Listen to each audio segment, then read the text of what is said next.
What is going on, fam? I hope you guys are doing phenomenal today. So, I'm sure as you have seen by the title, we are going to be talking about some pretty deep stuff. All right.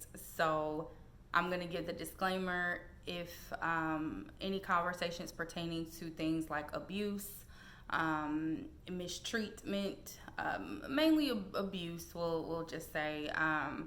If this is something that you do find triggering, I'm actually going to encourage that you stick with me in this video. I'm not going to give the disclaimer of, this may not be the video for you. In fact, it might actually be the video for you because we have to get to a space in our lives where we can talk about it and we can learn from it and grow from it. We heal from it. And, constantly running away. I was a runner. There's still parts of my life that I see it come up, but constantly running away from challenges, running away from the things that have, caused us any sort of pain, any sort of trauma. It doesn't serve us. It doesn't serve us. So, in today's conversation, we are going to talk about how we heal the father wounds. And when I say father wounds, I'm not just talking about the fathers specifically. Really, it's masculine. Any type of masculine wounds that we have absorbed throughout our lives, we're going to start breaking down how do we heal from that. This is something that has been a part of my life for a long time. And I'm thankful that I got to a space in life where now for many years I worked not only in just therapy, self-help, spiritual work, like to really grow and evolve and heal a lot of those, I call them father wounds, but masculine wounds. Because again, it ain't just the daddies, all right? So stick with me. It's going to be good. We're going to heal today.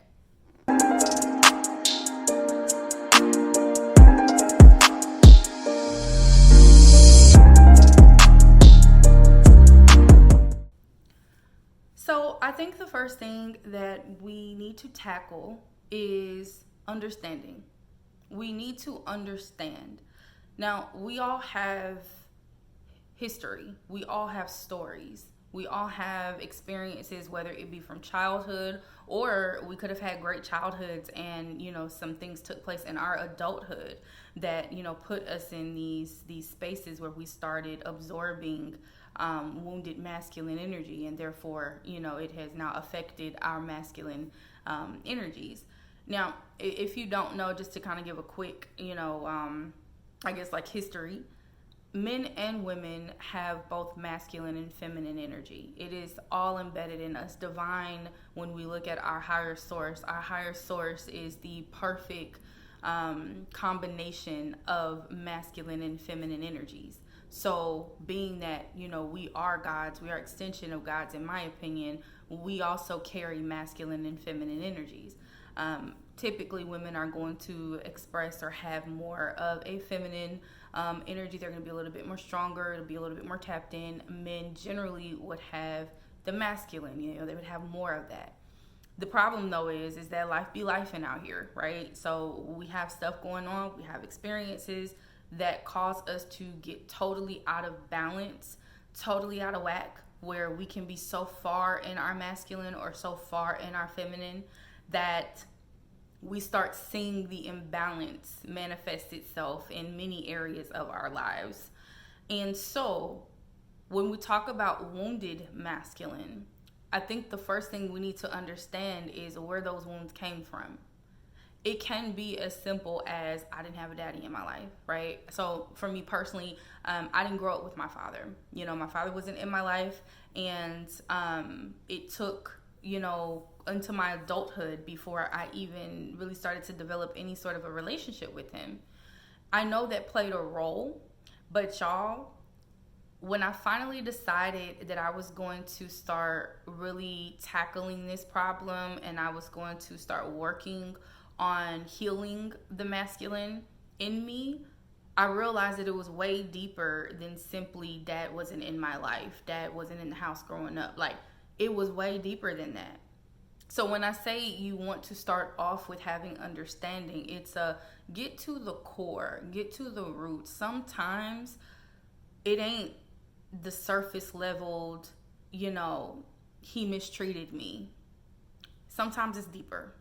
And I'm going to give you an example. I'll use my personal life as an example. So, my father, he was on drugs. And so my mom, she wasn't about that life. And so she took us, and she raised us on her own.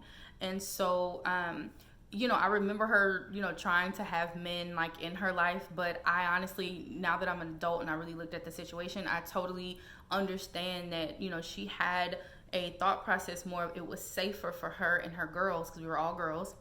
It was safer for her and her girls, for her to just raise us on her own, as opposed to me having a stepfather or something like that. And so when I became an adult, I used to, in my early 20s, I used to, when I would try to talk to my dad, it would always be from that space of judgment. It would be from a space of trying to validate why I felt the way that I felt, validate my hurt, essentially. See, I try to call you for the smallest thing. I'm just trying to call you for advice, and you give me some bullshit answer. And, because of that's the reason why I have these problems with men now, because you weren't around. And because, I would call him on that type of energy.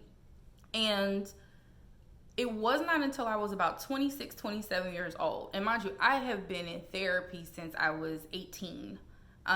So it wasn't until I was 26, 27 years old that I was sitting at home one day, and I had just gotten out of a therapy session that actually did not even go very well. That's another story time for another day. But I just remember sitting and I was praying, and I was like, God, what is it? Why does it seem like I'm having these issues with being able to connect with not only, my dad, but connect with men even? Why is that such a challenge for me? And I remember it was so clear that Divine responded. And, Divine said, you are not trying to understand. You're saying you don't understand, but you don't understand because you're not trying to understand. You're trying to validate your point, your feelings, your ego. You want for him to say sorry, and it be a sorry over and over and over again. But there's nothing in you that is trying to understand so that you can actually take the information and grow. And when I tell you, I felt very humbled in the moment, internally, because it was the truth. Every time I would talk to him, I was on some you should be apologizing to me and my sisters. You should be, and finally, after that epiphany came, I called him, but this time all I said to him was, Dad, tell me your story. Tell me about you. Tell me about your history. Tell me what happened. Start off from the very beginning. And it took several conversations for us to get to a point where I think even his guard was down now. You know what I mean? Because I was always a very, I was the wild child, right? I was a very outspoken child amongst me and my sisters. So I was and I still am very outspoken. And so when he would hear from me, I don't know if he felt the same way with my sisters, but I know when he would hear from me, it would be like, okay, Tamala coming with some smoke. You know what I'm saying? She's coming with heat. And, so it took him a minute to get comfortable, I think, to talk to me. But y'all, the thing that I learned both from my mother and from my father's side, this was a generational pattern. Masculine woundedness was generational patterns that was taking place in our family dynamic. Both of my parents on both sides, with their parents and their grandparents, experienced some sort of wounded masculine interaction, behavior, conditioning. And so while I'm sitting here mad at this one man for not being around and for, choosing a different lifestyle that wasn't beneficial to his family, perspective. Listening to him, it broadened my perspective that he was just as wounded, as his father was.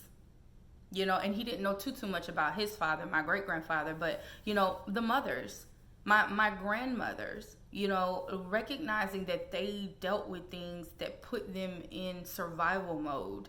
that put them in position. And just as Black people as a collective, we know our history, y'all. We know that that's something that we have dealt with for just the longest of times, where, you know, we know what the government has done. I won't get too deep into that, but if you don't know what the government has done to Black people, I need you to look that up. You need to know your history, because it has a lot to do with why you might be the way that you are now, why you may be responding the way that you respond now. And so the first thing I want you to do is I want you to really take into account, are you understanding where the trauma came from, or is this surface level? Do you just know it from a surface level perspective? So one thing I wanted to tap into was, or to just kind of dive deeper into, is the difference between understanding, empathy, and sympathy. Understanding is truly like you are aligned to knowledge. You are aligned to knowledge. So I am having these conversations, I am reading the books, I am communicating with family members or friends or whatever for the knowledge, so I can be in alignment with knowledge. That's understanding, okay? And empathy is you understanding, taking the knowing, taking the knowledge, and you applying it, but from a perspective, or you're doing it putting yourself in their perspective. I had to get my words right. Okay, so I'll say that again. So empathy is you saying, okay, I have the knowing, I have the understanding, I understand where you're coming from, and I'm understanding it from your perspective. I'm putting myself in your shoes. I'm able to gather, okay, the why, and try to feel or process where you're coming from. That's empathy. Sympathy is a little bit more of a detached emotion, in terms of it's not you putting yourself in their perspective or putting yourself in their shoes. It is more of that external feeling that I feel for you. You know what I mean? That's more of a I feel sorry for you. That's what sympathy would be. I'm sorry that you are experiencing this. I am invoking an emotion of sadness and what's happening to you.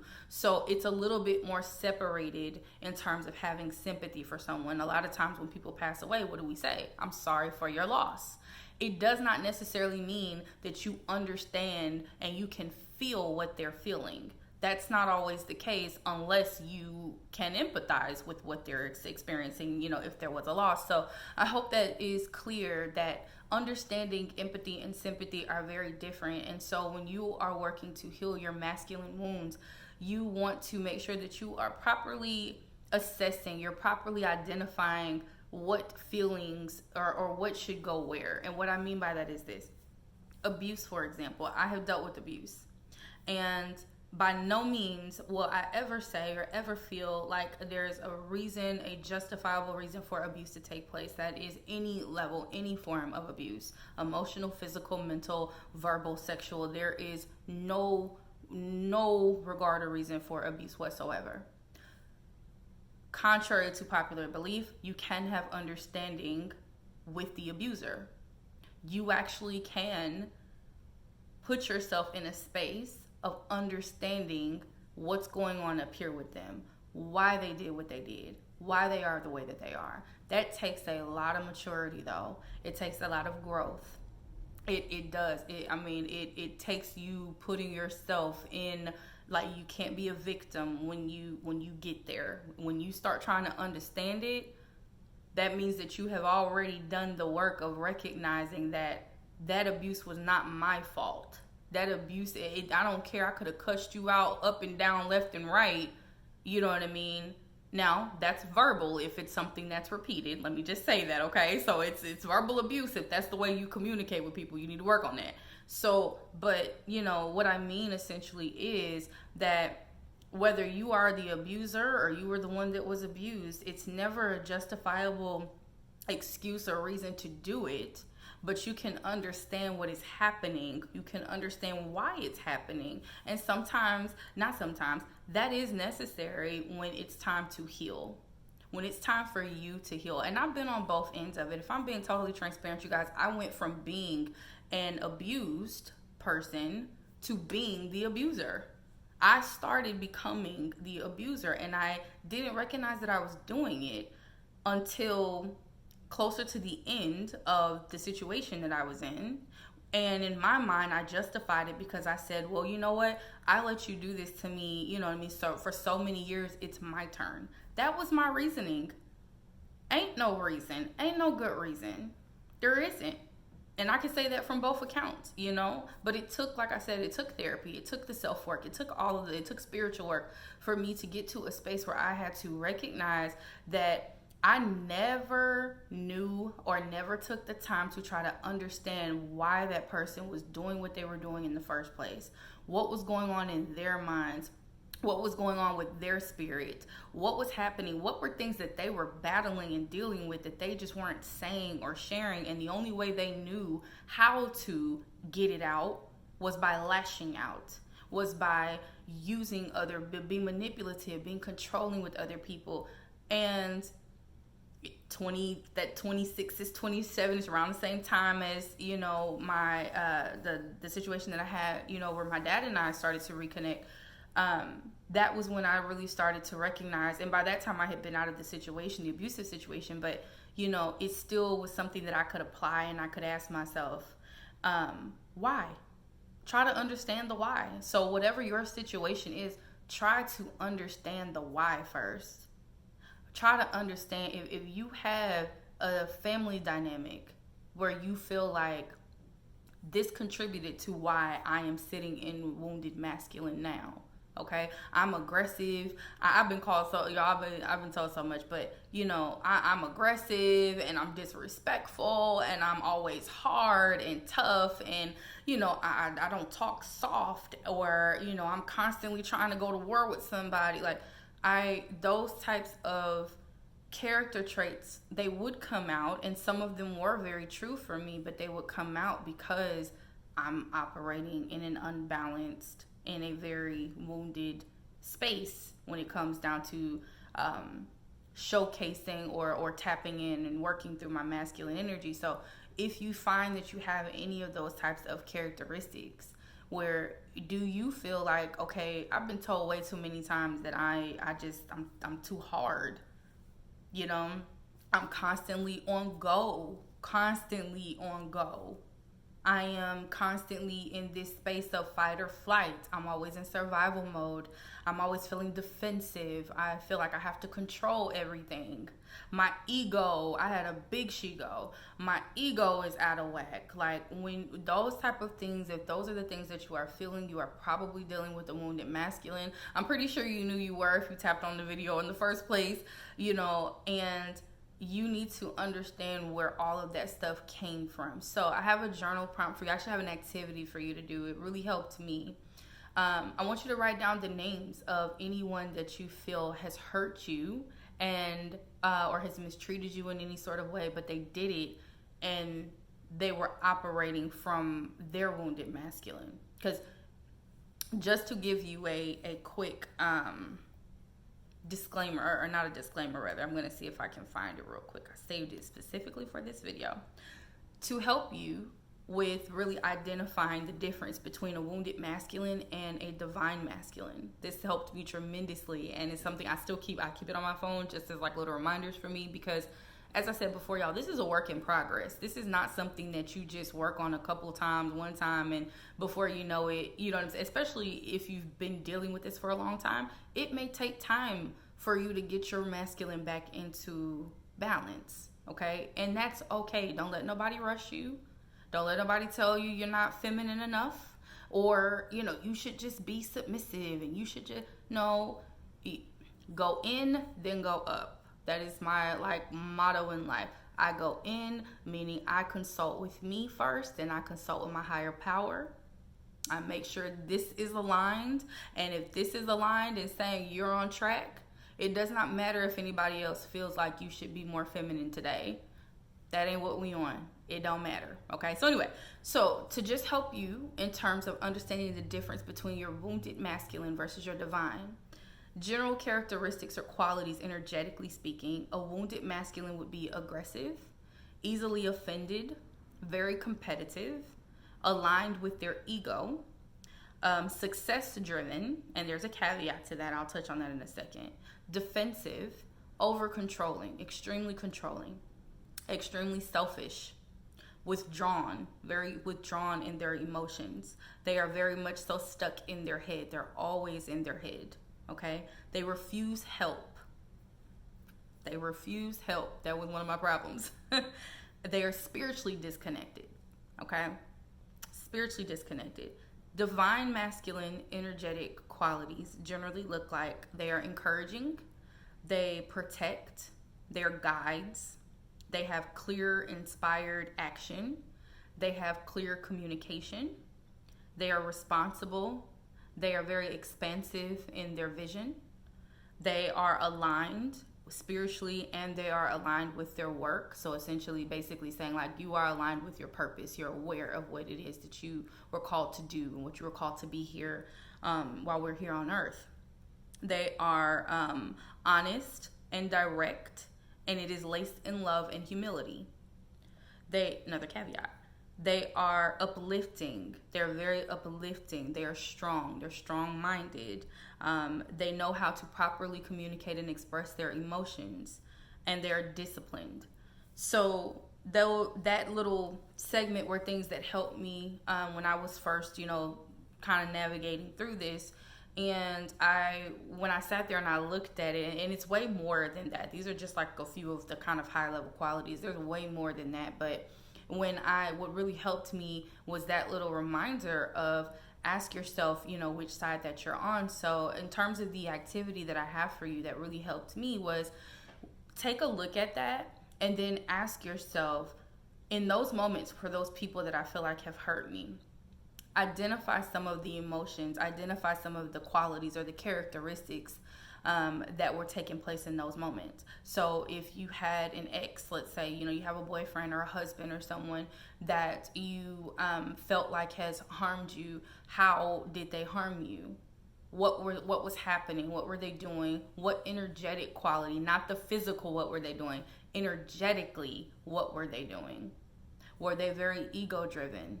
Or were they always, they always needed to be right, and you had to be wrong. You had to be wrong in order for me to be right. It just has to be that way. Were they very aggressive when communicating with you? That is someone, and this is something where you're doing it and this is like the way of life for you, not here and there. That's not what I'm talking about. When it's a way of life for you, when you are constantly in this space, this is what people know you to be. That's what I'm talking about from an energetic quality. We can always fall into it here and there, but if this is consistent and this is just a part of your characteristics, that means that you were dealing with someone who in that area, they had wounded masculine energy as well. They needed to work on that, and maybe they didn't know they needed to work on it. But for you in your healing, identify who those people are and separate the actual action, and instead put in no, I don't like the way that went. Okay. And I'm not talking about, you did it here and there. Like the person, maybe that particular time they were a little pissed off, so they got aggressive. That's not what I'm talking about. I'm saying when that is just the norm, when that's the way of life and the way that they communicate, the way they interact with people, it's with more aggression than even what is reasonable or what is necessary. That could be someone that was dealing with some wounded masculine energy themselves. So when you're identifying the people that have hurt you, go back into time, go back and revisit those things, go back into your mind, replay, put yourself back in the space. I know that can be hard, but there's nothing easy about healing, okay? There's nothing easy about healing, but the benefit of healing is everything. It's phenomenal. So put yourself even back in those situations. If you found yourself with, let's say, like an ex that they didn't know how to communicate with you, or every time, you guys had a disagreement, they would get real aggressive, and that was a consistent thing. That was just the way they responded. Well, recognize that, okay, were they in their ego a lot? Did they have a need to be right a lot? With your person or people, remove yourself for a moment. Remove your trauma, remove what they did to you for a moment, and ask yourself, okay, why did they do it? What could have caused them to do it? What were they dealing with? Simply understanding. And we're not understanding to judge. We're simply taking the knowledge first. That's step one. Absorb, understand, take the knowledge first of the trauma, understand where the trauma is actually stemming from. And oftentimes you will find that it really didn't have anything to do with you. You were just the person, right? And it's not your fault, but it also doesn't have anything to do with you. Sometimes their trauma and the way that they experienced life, the only way they knew how to get it out is by being hurtful, being cruel, being harmful, operating in their toxic masculinity. That's the only way that they knew how to release and to let it out. And you just happen to be there, you know? And that is unfortunate. And this is where we need to trail into the next thing. And the next thing, once you have reached a space of understanding and recognizing that a lot of this didn't have, in terms of where my trauma stemmed from, and me understanding why they did what they did or why they are the way that they are, really didn't have anything to do with me. Well, now you need to start learning if or recognizing if empathy or sympathy is necessary, or are we just at understanding? There were some things that my father said to me that I recognized I am just meant to understand. I have no sympathy for it. I have no empathy for it. I can't put myself in that perspective. Be honest with yourself. I've never tried drugs before. You know what I mean? I've never done that before. So I couldn't understand or try to put myself in that position of the feeling of what drugs did. I don't know. And I can comfortably say at my big age, I don't want to know. I don't need to know, you know, and that's okay. And the reason I couldn't have sympathy in some areas is because of what I said at the beginning of the video. We all have a story. We all have experiences. We all have dealt with things that were very unbecoming to our lives that we did not want to have to deal with, but we did have to deal with them. And so to some degree, I could have sympathy depending on what he was sharing with me, but there were some things I just couldn't. It was not authentic for me to feel sympathy. So identify that, you know, recognize, okay, so am I just meant to understand my abuser, for example? That is going to benefit you. I promise you. I know that that kind of seems probably a little bit crazy. Like, you want me to understand my abuser? Yes, I do. I do. And it's because with knowledge, you can then, and you apply your knowledge, you can then make yourself so much more powerful in the future. Because now you have an awareness, you have an understanding of, when I see this again, when I see this type of pattern again, I can identify where this could potentially be coming from. Therefore, I could save myself from something like this happening to me in the future. So yes, I want you to understand the history of the trauma. Could it have been a generational thing? Could it have been a disorder, personality disorders? That is, in my opinion, and I am no doctor, but in my opinion and through my experience in therapy and things like that, to me, when people start talking about personality disorders, I think that is just someone that is so severely out of alignment, so severely withdrawn from spirit, they're so far away from spirit, they're not even the same. Like, they're not the same in their personalities. And you know, so that's anyway, I'll start rambling if we go down that road. So that's step number one. And we did need to spend a lot of time on step number one, because that is the first thing that is going to push you so much far forward into your healing of your masculine energy.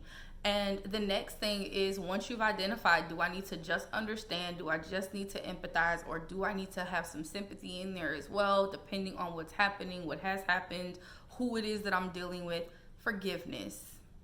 And I don't know which one was harder. I don't know if forgiveness was harder or if understanding was harder. I think forgiveness was probably a little bit harder for me, because just kind of with the people in the area that I grew up in a very mixed, you know, there was a melting pot. There was a lot of different races, cultures. So I really did grow up in an environment where we were all different anyway. So me trying to understand people's backgrounds was a little bit easier. The forgiveness part was hard for me, because it requires you to, it still requires you to remove yourself from the equation. And when you were the one feeling it, when you were the one experiencing it and going through it, well, it's hard to remove yourself. Because when you tie your knowledge to the fact that, okay, I wanted to be validated by someone that wasn't capable of doing it. They weren't capable of doing it for whatever that reason is, right? I wanted to be validated by my father, for example, but my father grew up in an environment where he was never validated. He was never shown that, like, he was never really important to anyone. His parents, had their own things, kind of going on, and so he grew up in this type of an environment. So he had no way, he never saw it either amongst his friends, amongst family members, cousins. He never saw it. He just had to figure out how to survive. That was his life. How do I just survive? And this is in a two-parent household. We have such a misconception that two-parent households are the creme de la creme, right? And I believe that two-parent households are phenomenal, but I believe that healthy two-parent households are what is necessary. And so when you don't grow up in that environment and then you grow up and you have children, you don't know how to give something that you did not get, especially if you never even got representation of it. There are some people that are saying, hey, I didn't have a good father, so I'm going to make sure to be a good father. I will tell you, in terms of the men that I've talked to that have kind of carried that way, they had men in their lives, though, that they saw as a demonstration of what a good father was, and or they just knew what the feeling was and they held on to it, that they said, I'm never going to allow my offspring to feel that. Not everybody has that level of awareness. Not everybody can, say I had an example in front of me to show me what I should do, even though I didn't get it as a kid or whatever, you know what I'm saying? So having that type of understanding, it does help you to get to a space where you're saying, okay, well, that didn't have anything to do with me. That's the reason why I can forgive you. And the very classic saying now that you hear is forgiveness is not for the other person, it's for you. That's true. That is so true. Because when I am saying I am forgiving, what that's saying is I am willing to put to rest what happened. I'm willing to stop obsessing about it now. I'm willing to, stop holding, a knife to your throat, because every single time we talk about it, every single thing you did, I'm threatening, you know what I'm saying, to see, this is I'm holding on. Really, you're not holding the knife to their throat. You're holding the knife to your own throat. That's such a horrible, like kind of morbid analogy. Oh my God, I should have came up with something better. I didn't come up with nothing better, but y'all get my point. Like, that whole, you're drinking poison hoping that the other person would die, type of deal. And here I go with the death again. I don't know what's going on today. Anyways, that is what forgiveness is, for your wellness. Forgiveness is for your feel good. And no, it doesn't feel good in the moment, but that's because one thing you have to remember about healing is layered.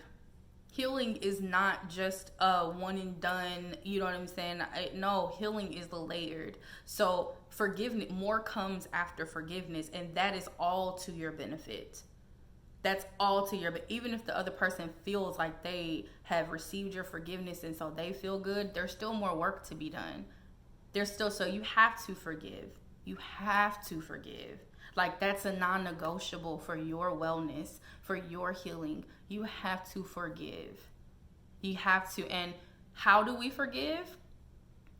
Put yourself in either understanding, empathy, or sympathy, and do which one feels the best to you. That's how you know which way to go. Do what feels best to you. Assess the situation.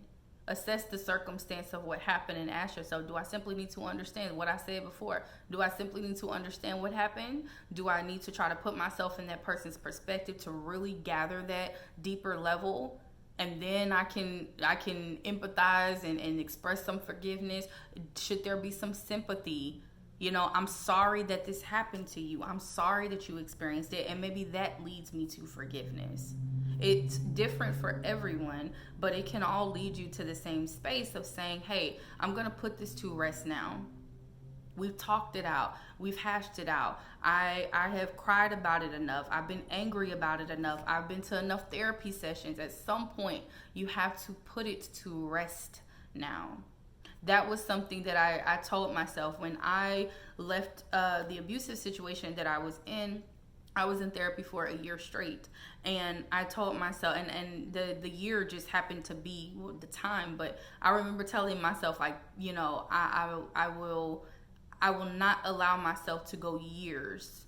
Like, I had been around, you know, other people that, like, they're still talking about things that happened to them 15 and, you know, 20 years prior, and I just knew I never wanted to be that woman where I'm still holding on, because you have to think about what that does. When you're holding on to something for that long, you are establishing so much negative energy within yourself now. That is where resentment comes from. That's where bitterness, that whole scorned woman, you know what I mean? It's real, and it's because there was nothing in you that said it is time to release it. It is time to let it go now, especially if these people have moved on with their lives. And all of that negative energy, well, it has to go somewhere. It has to go somewhere. Guess where it's going to go? It's going to go into those energetic qualities that's happening in terms of the way that you interact, in terms of the way that you think about things. And if assertiveness is already a masculine trait, right? Well, assertiveness turns into aggression the minute you start fueling it. The minute you start fueling assertion with negative energy, you are now transitioning this into aggression. So you want to make sure that you have put yourself in that space of releasing and letting go, which is the third thing, actually. So once you have understood, now you are going to go into forgiveness, and then you're going to go into release, let go, detach. What's done is done. I choose to let this thing go. How are we going to do it, though? How do we let it go? Well, you can pick a way. Pick what and I'm all about the feel good now. That's something that I've found to be tremendous in my life.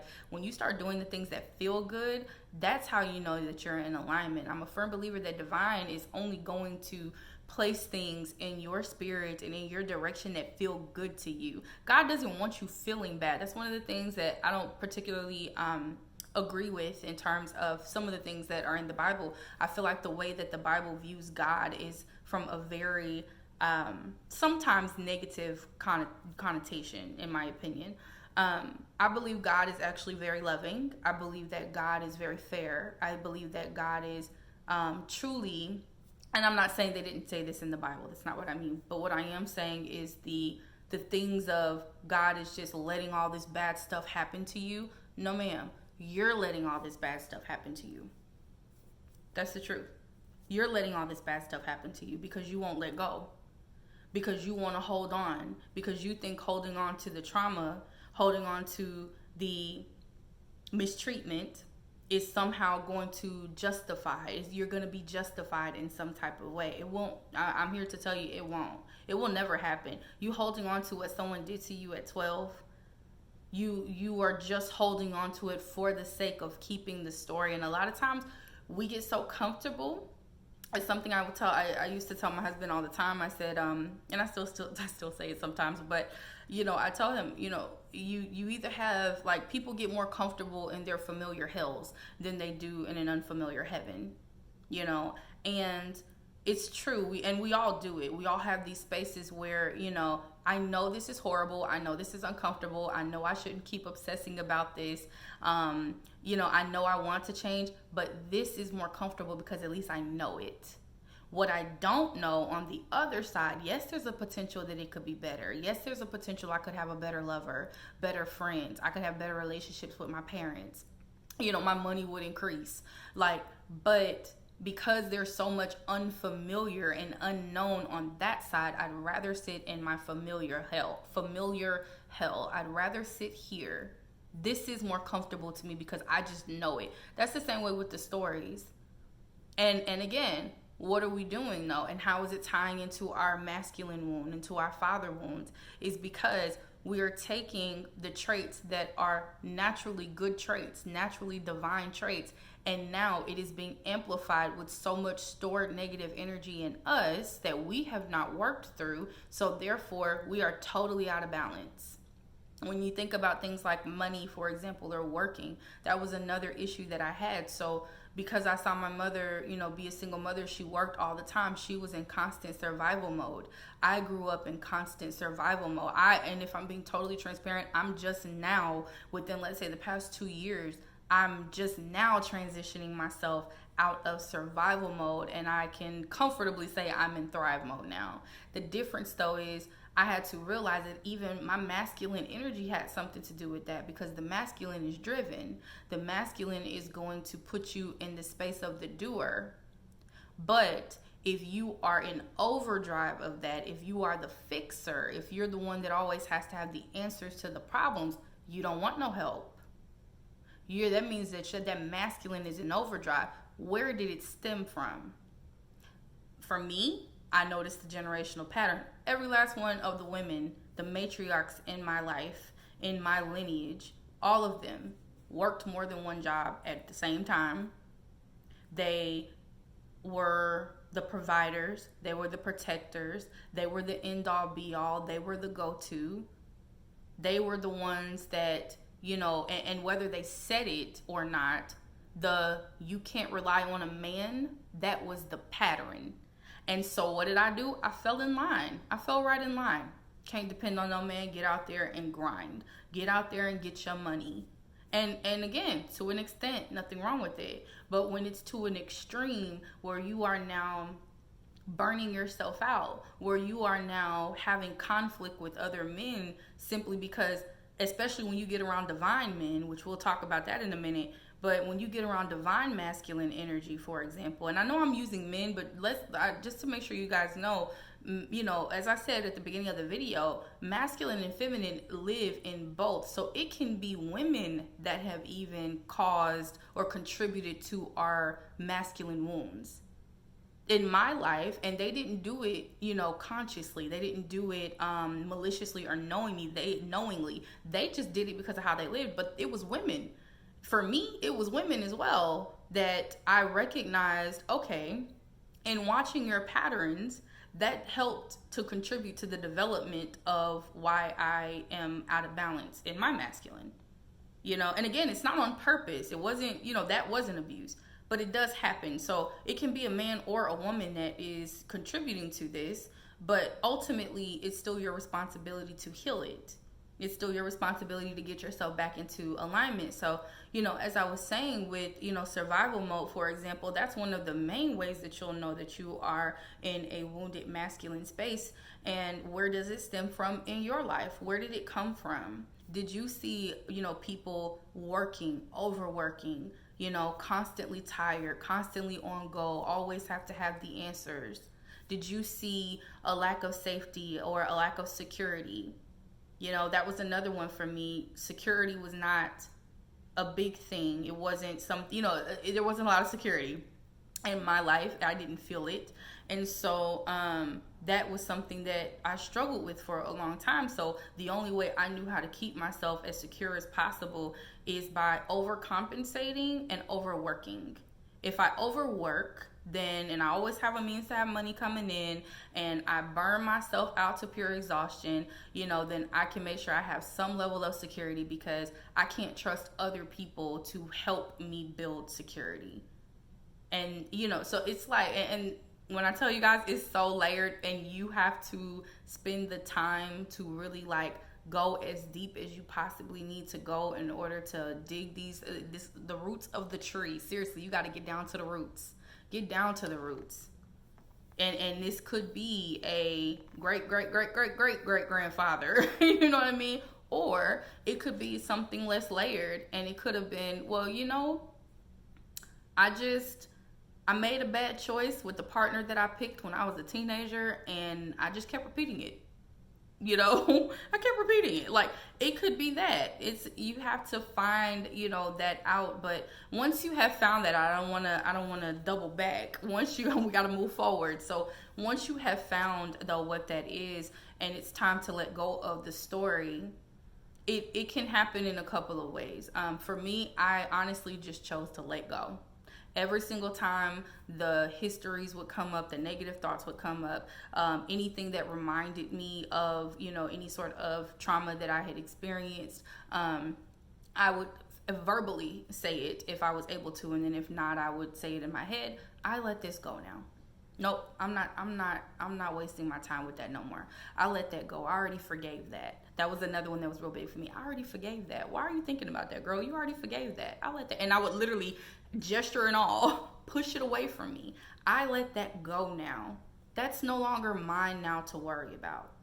Other people, will say, hey, I'm giving it to God. I'm giving my fears. I'm giving my frustrations. I'm giving the trauma, I'm going to give it up to God. Other people choose therapy and, certain methods that can be used in therapy sessions to help them release it, to help them let it go. Excuse me.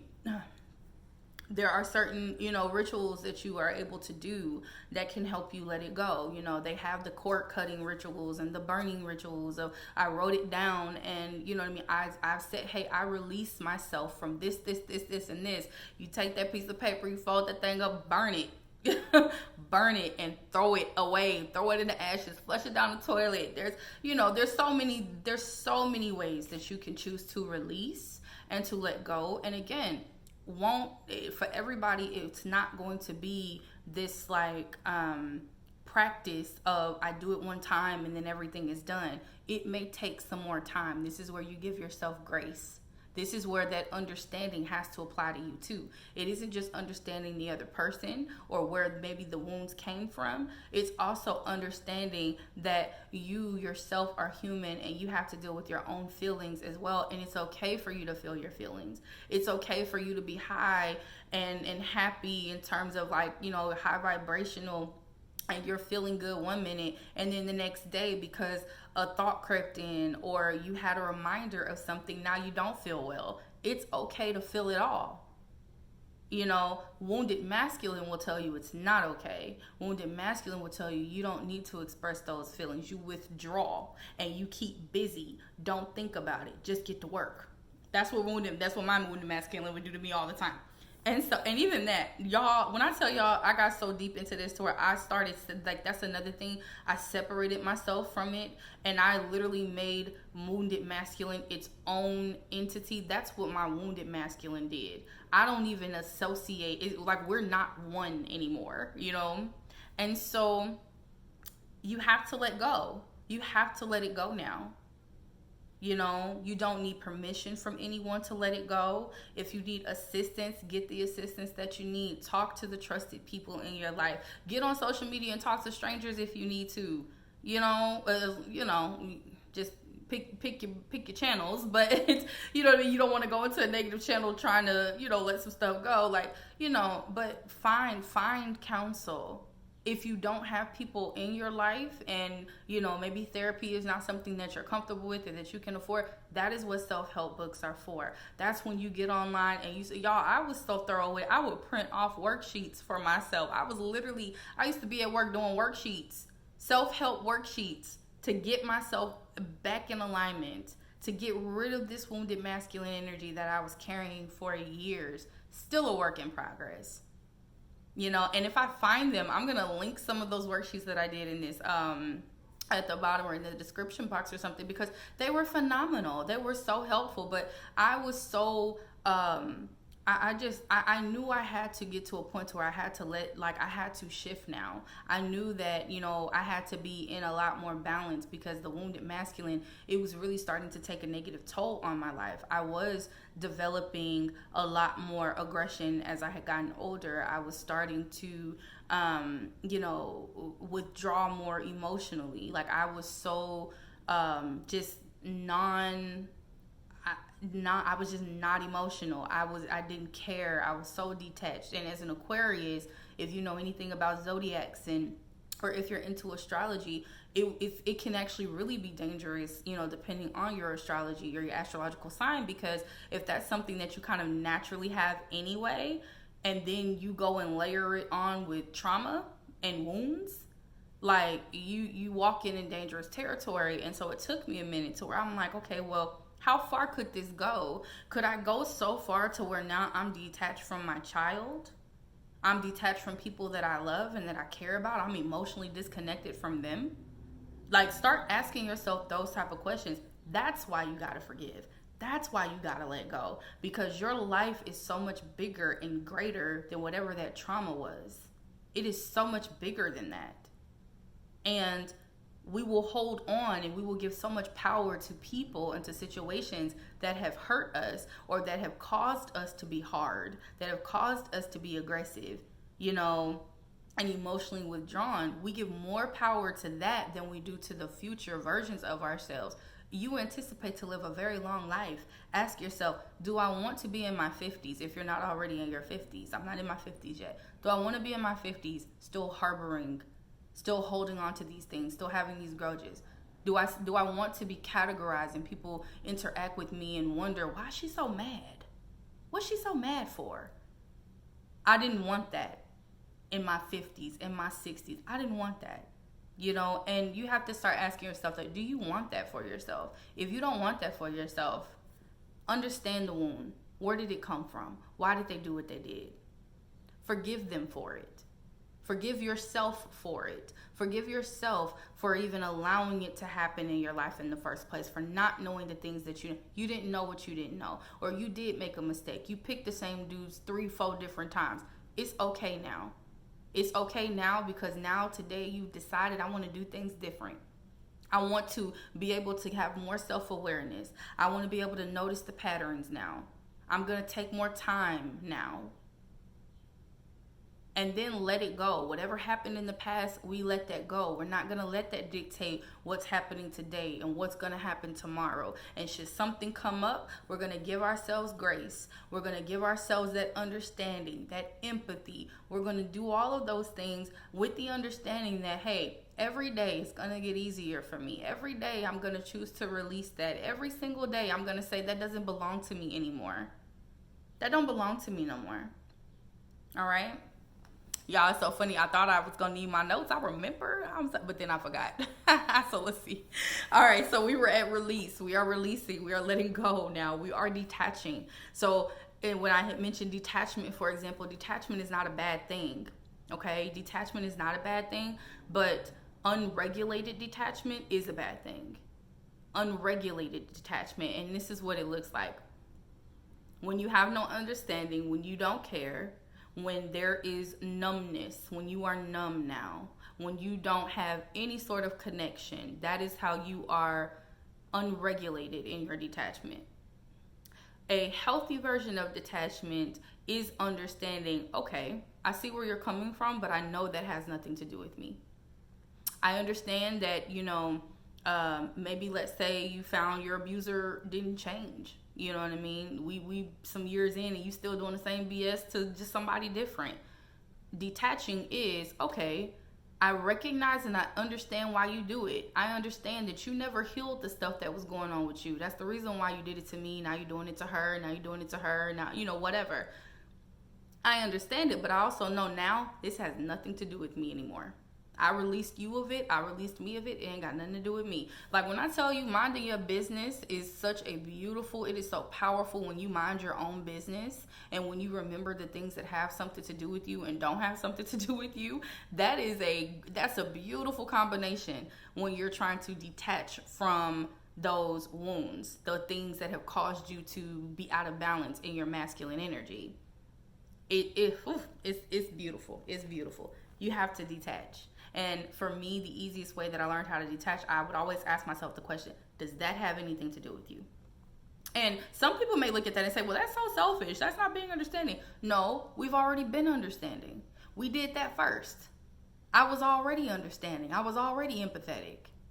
Now I recognize, though, that anything that takes place past me letting go of the situation, it no longer has anything to do with my story. It no longer has to do with the way that I choose to operate in life, the way I choose to conduct myself. It don't have nothing to do with it anymore. That is not selfish. And selfishness is not always bad, but that's a different video. So the next thing that we're going to do after we have understood, we have established forgiveness, we have released, we have let go of the situation, we have detached ourselves. That history is no longer a part of our stories anymore, or we're not holding on to it. Let me say it like that. We're not holding on to it anymore. Now we get to rewrite our story. And depending on how radical you want to be with it, same way, with letting go. You can do this in many different ways. I physically rewrote my story. I took a pen to paper. I am a huge proponent. Like, I love what Erykah Badu says when she says, when you put a pen to paper, watch shit get real. When I tell y'all, that is the truth for me. That is another form of manifesting. Scripting, that's another form of you manifesting what it is that you desire. So rewriting is going to manifest something either amazing in your life, or it's going to manifest, something that is a repeated story in your life.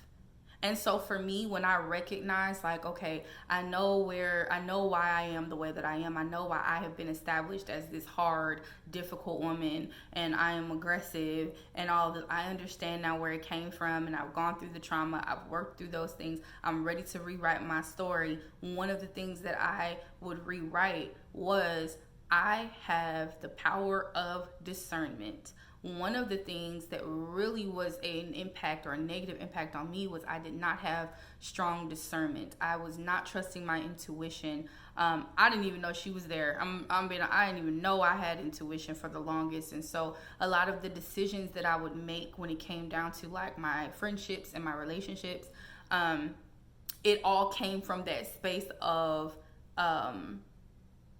having a lack of discernment, and it came from that space of not feeling worthy, not working on my self-worth, my self-esteem, love for myself. Because I still had not dealt with all of that stuff, I was making really bad decisions when it came down to the people that I was bringing into my life, which was therefore contributing to the trauma. It was this repeated cycle. And it comes down to rewriting your story. You have to really sit and ask yourself, well, what do I want it to look like now? Basically, that's what I'm saying. What do I want it to look like now? For me, I wanted a stronger discernment now. I knew that I was lacking in that area. And that's something that discernment, in my belief, discerning does come from the masculine. Having strong will, that does come from the masculine. Having healthy boundaries, that does come from the masculine. Because all that's protection. That is protection. Your masculine is here to protect you. And there are things on this planet that we need to be protected from. So I had to start asking myself, well, then how do I just, now that I've rewritten the story and I know what I want it to look like, I know that, okay, well, I don't want to be aggressive anymore, but I do want to be assertive. What does that actually look like to be more assertive? Okay, you need to work on your boundaries. I had a really big boundary issue. I didn't have no boundaries. That was the issue. The issue was I didn't have no boundaries. So I had to work on it. And I would start off real little. It would be things like, I used to have friends that they would just pick restaurants and they wouldn't ask me, where I went. And there's particular dishes and cuisines that I don't really care for. And so when they, like Mexican, I don't really care for Mexican, or Indian. I don't really care for Indian food. But then when they, we're going to go to this restaurant and it's an Indian food, I used to just not say nothing. I would go as far as I would eat before I went to the restaurant because I knew I didn't care for the food, and I would just get something to drink. And I'd be like, oh no, I'm good. Y'all already ate, but I just wanted to kick it with y'all. As opposed to saying, hey, I don't like this, so I'm not going to go. Or I don't like this restaurant. Can we pick something where maybe there's a variety of food in case you did want Indian, but if I wanted New American, there's a restaurant where we can kind of get both of what we want. I would never speak up for myself. And excuse me, sorry to interrupt. So apparently, as I was editing this video, I realized that my camera totally just stopped recording as I was closing out the video. So we're gonna wrap it up this way instead. And I was dropping some gems, y'all, I remember. But anyway, as it pertains to rewriting your story, one of the most important things that I want for you to just remember is you did all the work. You are doing all the work. You are going through the healing. There are so many people, unfortunately, that don't want to heal. They are comfortable with the way that they are. They're comfortable with their life experiences. They are comfortable with not pushing themselves, with not tapping into the higher vibrational versions of themselves. And you decided that that was not going to be you. And the reward for that is the rewriting of your story. It's that new story, that new life, that new experience, that new love, the new friendships, the whatever type of new life that you wanted or that you knew you would have had, or you truly believe or felt that you deserved if the trauma wasn't there, maybe. You get to still have that, even with your life experience being the way that it was. No matter what it was, you still get to create the life that you want. And when you go through and you start rewriting that, what does the best versions of my love life look like? My money look like? My career look like? My relationship with my children or my parents and my friends? Or what type of experiences do I want to have while I'm on this planet? You can rewrite all of that, and it does not have to be laced in or layered with whatever wounds you previously had. And the one thing I think that's so important to remember about the divine masculine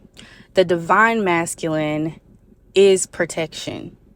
It is that we're going to make this happen, and we're going to make this happen with logic. We're going to make this happen with awareness. We're going to make it happen. We are the doer. Your masculine is the doer. And there's so much more to it. So don't take what I'm saying as that's all your masculine is there for. I'm telling you, if you spend some time and really look into, just some of the differences between your divine masculine and your divine feminine, I really think it will help to just bring an understanding as to why it is so important to try to keep them at balance. Try to make sure that you know when to use each side of who you are appropriately. But rewrite that story, girl. Now that you have, been going through this process and you have decided, hey, I'm going to let things go that have placed me in a wounded masculine just realm or feeling or vibration. Now that you're deciding that that's not the way you want to live anymore, start living and operating your life in that divine masculine. And just to give an example, it's going to look like boundary setting. As I had mentioned earlier with my friends, I had friends that, they would just pick the restaurants and then I would just go along with it. And I would find my way trying to kind of maneuver. And it was because I, at that moment, didn't have any boundaries. And I felt like any time of speaking up for myself, it would look like I'm problematic. And that was actually a wounded feminine as well, which I've dealt with and we'll create another video for. But when I started to realize that, okay, you can exercise and enforce a boundary and do it with respect. You can be assertive, and it doesn't have to go to the extreme of the, yelling, I got to cuss you out in order for you to know I'm serious. When you start identifying the way that you want to be, and the fact, especially if you're like me and you've had any of those labels that I had mentioned previously in the video about, just being the difficult woman, the aggressive woman, all of that. I'm not, you wouldn't believe how many times I was told I wasn't submissive, all of those things. If you've ever dealt with any of that stuff, then that's a great way to even start kind of identifying how you want to rewrite the story. Whatever it is, if you've been told you were difficult, if you've been told that you were too harsh, too hard, you're not soft enough. Well, if you desire to be soft, be soft. And really rewrite that story. And as I mentioned, the way that I rewrote the story, I physically wrote it. I went and I would create scenarios, or I would go back and look at previous scenarios that I have been in and that I don't feel I handled correctly, or I could, I had the self-awareness to say, okay, well, you were definitely operating in some wounded masculine there. Well, I'm going to take that same situation, I'm going to rewrite the story, and that is going to be what I start programming. That's what I'm going to start affirming over my life. I'm going to start speaking that over my life. And when it is time to put it in physical practice, like when it's time to put it in action, then I know how I'm going to move the next time. You know, I know the way that I'm going to conduct myself in the future. So now I have no problem at all with telling someone, no, I don't like that, or no, I'm not going to do that, or this is what I would like. The things that I couldn't say before, I feel I can very comfortably say now, you know, but that is because I lived in an extreme. I was either totally mute, or I went into, you know, complete like toxic behavior, you know, if I'm just gonna keep it a buck, like where I'm feeling like I gotta, you know, get loud and really show like you're not gonna this, that, bop, bop, bop, bop, right? You don't have to do, and I hope you're not that girl. I hope you were not that girl. I'm not gonna lie to y'all. I used to be that girl, and it's not a good look. It's not. You know, all it shows is that you are out of balance, that you are out of control. And a woman who is out of control, honestly, I feel like you miss out on so many blessings. There were so many blessings I feel like now that I look back on it, I missed out on simply because I would not work on my healing. I would not go through those processes. I would not understand. I would not exercise any form of empathy, sympathy. I would not forgive. I would not let go and detach myself from the situations. And I did not rewrite my story. It was not until I started doing those things that I started seeing a lot of things change in my relationships with other people at work. My friendship dynamics changed. And I will warn you that when you start doing this, the people that benefited from your wounded masculine behavior, you will probably watch them leave. You will probably watch them flee, because there are some people, those are the energy vampires. Okay, those are those monitoring spirits. Those are the people that, you know, they are feeding and fueling off of trauma too. Those are trauma bonds. When you start releasing yourself from that, you will start seeing the people in your life. They are either going to glow up with you, and they're going to look at you as inspiration. They're going to look at you as someone that, dang, I knew what she'd been through, or I knew the way she used to act. Dang, she don't act like that no more. You know, I want to know what she did. I want to try to do it. You're either going to come across those people, or you're going to come across the you've changed, and it ain't in a good way that they're telling you you've changed. And when you stay persistent in your healing, that's when you will start seeing who is really with you and who is not, who is really for you and who is not. And that's a beautiful thing. It may hurt because you lose people, but it's a beautiful thing. So I'm going to close out this video here. I'm definitely working on making a video on things that can help with the divine feminine.